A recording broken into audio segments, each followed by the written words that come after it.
കട്ടപ്പനയിലെ ഇരട്ടക്കൊലയിൽ നവജാത ശിശുവിന്റെ മൃതദേഹാവശിഷ്ടങ്ങൾക്കായി വീണ്ടും തെരച്ചിൽ തുടങ്ങി. കട്ടപ്പന സാഗര ജംഗ്ഷനിലെ വീടിനോട് ചേർന്നുള്ള തൊഴുത്ത് കുഴിച്ചാണ് വീണ്ടും പരിശോധന നടക്കുന്നത്. ഇവിടെയാണ് കുഞ്ഞിന്റെ മൃതദേഹം മറവ് ചെയ്തതെന്ന മൊഴി മുഖ്യപ്രതി നിതീഷ് മാറ്റിയിരുന്നു. ഇയാളെ പോലീസ് വിശദമായി ചോദ്യം ചെയ്യുകയാണ്. കൂട്ടാളി വിഷ്ണുവിനെയും പോലീസ് ഇന്ന് ചോദ്യം ചെയ്തു. രാഹുൽ വിജയൻ ഇടുക്കിയിൽ നിന്ന് വിവരങ്ങൾ നൽകാനുണ്ട്. രാഹുൽ, ഈ ഇരട്ടക്കൊലപാതക കേസിൽ ഇനിയിപ്പോൾ ഈ നവജാത ശിശുവിൻ്റെ മൃതദേഹാവശിഷ്ടങ്ങൾ കണ്ടെത്താൻ വേണ്ടിയുള്ള തിരച്ചിലാണല്ലോ നടക്കുന്നത്. എവിടെയാണ് ഈ തിരച്ചിൽ? നേരത്തെ തന്നെ ഈ വീടിനോട് ചേർന്നുള്ള തൊഴുത്തിൽ കുഴിച്ചിട്ടിരിക്കുകയായിരുന്നു എന്ന് അവിടെ ആ പ്രദേശത്താണ് വീണ്ടും പരിശോധന ഇപ്പോൾ നടക്കുന്നത്, അല്ലേ? കുഞ്ഞിൻ്റെ മൃതദേഹം മറവ് ചെയ്തത് അവിടെയാണ് എന്ന മുഖ്യപ്രതി നിതീഷ് നേരത്തെ നൽകിയ മൊഴി മാറ്റുകയും ചെയ്തിരുന്നു. അവിടെ തന്നെയാണോ ഇപ്പോഴും പരിശോധന നടക്കുന്നത്? എന്താണ് അതിൻ്റെ വിശദാംശങ്ങൾ?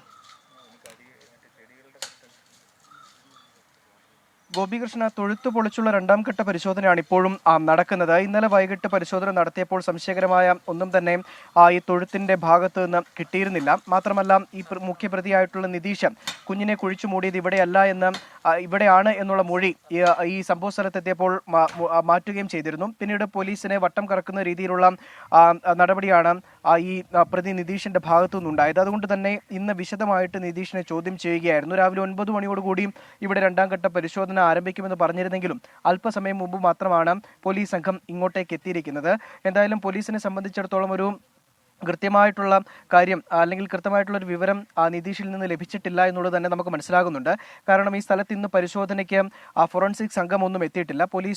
പോലീസുകാർ മാത്രമാണ് നിലവിൽ ഇവിടെ ഉള്ളത്. അതുകൊണ്ട് തന്നെ ഒരു പരിശോധന നടത്തി മടങ്ങിപ്പോകാൻ മാത്രമാണ് ഇന്ന് സാധ്യതയുള്ളത്. അല്ലാത്ത പക്ഷം എന്തെങ്കിലും സാധ്യത ഈ കുഞ്ഞിന്റെ മൃതദേഹാവശിഷ്ടം ഇവിടെ കിട്ടാൻ സാധ്യതയുണ്ടെന്ന് ഉറപ്പായിരുന്നുവെങ്കിൽ ഫോറൻസിക് സംഘം എന്തായാലും ഇവിടെ എത്തിയേനെ. അവരാരും തന്നെ ഇങ്ങോട്ടേക്ക് വരികയും ചെയ്തിട്ടില്ല. നിലവിൽ ഈ പ്രതിയെയും ഈ സംഭവ സ്ഥലത്തേക്ക് എത്തിച്ചിട്ടില്ല. പോലീസ് വിശദമായി ചോദ്യം ചെയ്യുകയാണ്. മാത്രമല്ല, ഈ നിതീഷിന്റെ കൂട്ടാളിയുണ്ട് വിഷ്ണു ഈ കൊലപാതകത്തിൽ കൂട്ടുനിന്ന ആളാണ്.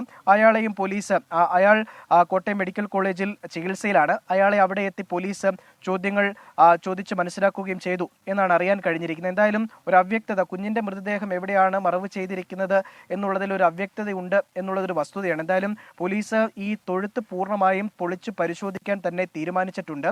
ഈ മൃതദേഹാവശിഷ്ടം കൂടി കിട്ടിയെങ്കിൽ മാത്രമേ പോലീസിന് മുന്നോട്ട് പോകാൻ കഴിയുകയുള്ളൂ. മാത്രമല്ല, ഇത് കേസിൽ നിർണായകമാകുന്ന തെളിവ് കൂടിയാണ്. ഇരട്ടക്കൊലപാതകം എന്തായാലും പ്രതി സമ്മതിച്ചിട്ടുള്ളതാണ്. ആദ്യത്തെ മൃതദേഹാവശിഷ്ടം രാഹുൽ, ഏതായാലും ഇരട്ടക്കൊലപാതകം പ്രതി സമ്മതിച്ചിട്ടുണ്ട്. ഇനി നവജാത ശിശുവിന്റെ മൃതദേഹാവശിഷ്ടങ്ങൾക്ക് വേണ്ടിയുള്ള തിരച്ചിൽ തുടരുകയാണ്. അതിൽ വളരെ നിർണായകമായിട്ടുള്ള ഒരു അന്വേഷണമാണ് ഇപ്പോൾ നടന്നുകൊണ്ടിരിക്കുന്നത്. രാഹുൽ വിജയൻ അതിന്റെ വിശദാംശങ്ങൾ പങ്കുവയ്ക്കുകയായിരുന്നു.